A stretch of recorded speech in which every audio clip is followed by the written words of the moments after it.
DPO Budgam Abdur Rauf Babar Kaisrani ने inspector Sajid Nawaz के उमरा ज़िला बार में वाक़े निजी व तालीमी इदारों, बैंकों व मालियाती इदारों और बाज़ारों, सरकारी व नीम सरकारी दफातर व दीगर असास मकामात की सिक्योरिटी पर मामूर मुसल्लह सिक्योरिटी गार्ड और चौकीदारों को असला चलाने और हिफाजती तदाबीर से रोशनास कराने का मरहलावार सिलसिला शुरू कर दिया है। तरबियत के इस मरहले में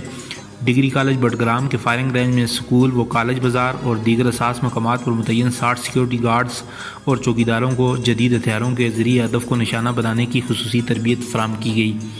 मुसल्लह चौकीदारों को 10 ब 10 लड़ाई और दूर के हदफ को निशाना बनाने के लिए इंतहाई कारआमद SMGs, रिपीटर्स, राइफल्स और दीगर खुदकार हथियारों की फायरिंग के मुख्तलिफ तरीके सिखाए गए। इस मौका पर DPO बडग्राम अब्दुर्रऊफ बाबर कैसरानी ने मशकों की खुद निगरानी करते हुए तरबीती मशकों की हिफाजत के हवाले से शुराका को तफसीली लेक्चर दिए। DPO बडग्राम ने बताया कि चौकीदारों को असला चलाने की तरबीती मशकों का दायरा कार मज़ीद बढ़ाया जा रहा है और तालीमी इदारों के अलावा दीगर असास और आसानी से हदफ बनने वाले मकामात हिफाजत पर मामूर सिक्योरिटी गार्ड्स को भी पेशा वराना तरबियत से रोशनास कराया जाएगा।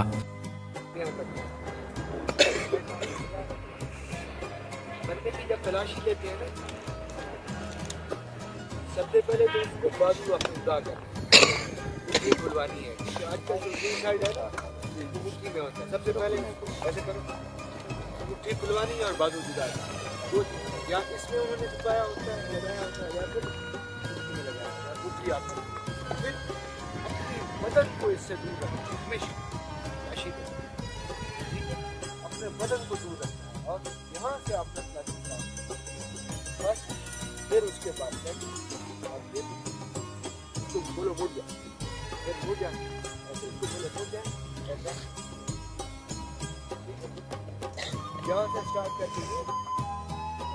फिर उसकी चेस्ट और फिर लेकिन अपने बदन को आप लोग सबसे पहले उसके पहले हाथ उठाए और जो सही